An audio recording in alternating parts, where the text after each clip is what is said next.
নামৰ এজন ব্যক্তিয়ে বিগত কেইবছৰ ধৰি আগতে হাউলিত ব্ৰহ্মপুত্ৰ ডেণ্টেল ক্লিনিক এতিয়া লাইফ কেয়াৰ মেডিকেলত নিজৰ নামৰ আগত ডক্টৰ লিখি কিনে ভুৱা ডেণ্টেল চিকিৎসাবিলাক আগবঢ়াই আছে।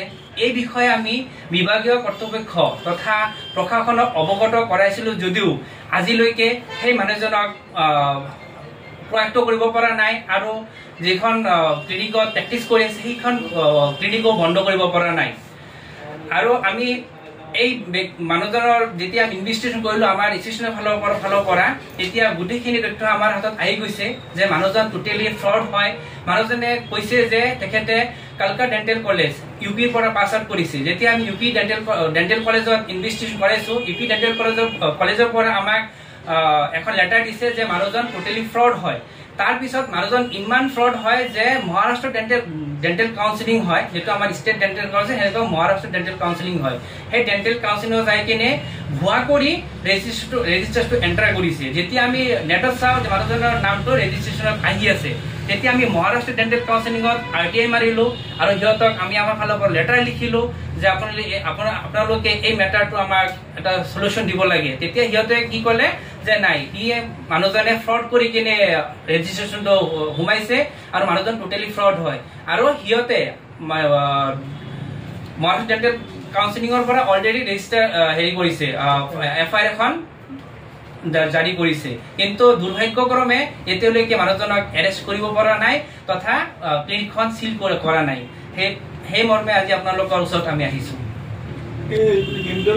লাইফ মেডিকেল, হাউলি লাইফ মেডিকেলত জে হুছেইন, মানুহজনে লিখে জে হুছেইন ওফে জিয়াৰত হুছেইন অৰিজিনেল নাম হয়।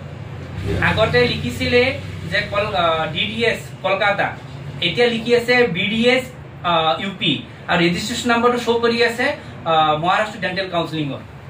কিন্তু আমাৰ তাতে পুৰা RTI কপিখন আছে, ইয়াতে গোটেইখিনি তথ্য আমাৰ তাতে আহিছে যে মানুহজন টোটেলি ফ্ৰড হয়। আমি এজাহাৰ দিছো বিগত 2 বছৰ হ'ল। নতুনকৈ আপোনালোকৰ যিখন আহিছে RTI যি পাইছে তথ্য তাৰ ওপৰত ভিত্তি কৰি এজাহাৰ দাখিল কৰিছে নেকি? নাই, আমি এজাহাৰ দিছিলোঁ। সেইটো ভিত্তিতে আমি বাৰে বাৰে গৈছোঁ মানে আমাৰ তাতে হাউলি থানাত। সিহঁতে কৈ আছে যে ইনভেষ্টিগেশ্যন কৰি আছো আমি, আপোনালোকে অলপ ধৈৰ্য ধৰক। কিন্তু 2 বছৰ হ'ল সিহঁতে আজিলৈকে মানুহজনক এৰেষ্ট কৰিব পৰা নাই। ব্যৱস্থা কৰিব নেকি?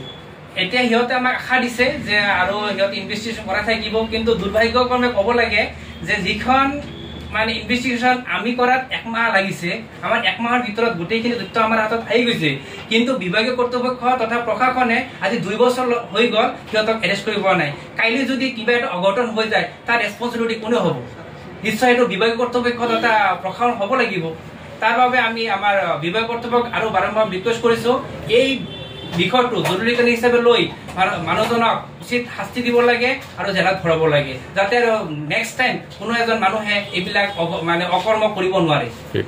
কিবা নতুনকৈ একশ্যন ল'ব নেকি আপোনালোকে? মানে কিবা ব্যৱস্থা এতিয়া যদি আমাৰ হাউলি থানাৰ পৰা কোনো ষ্টেপ নলয়, আমি আৰু আমাৰ SP তথা DC ছাৰক আৰু আমাৰ মেমৰেণ্ডাম এখন দিম। আপুনি অলৰেডি ক'লে 2 বছৰ ধৰি কোনো ব্যৱস্থা লোৱাই নাই, তৎসত্ত্বে আপোনালোকে কোনো ব্যৱস্থা নলয় নেকি?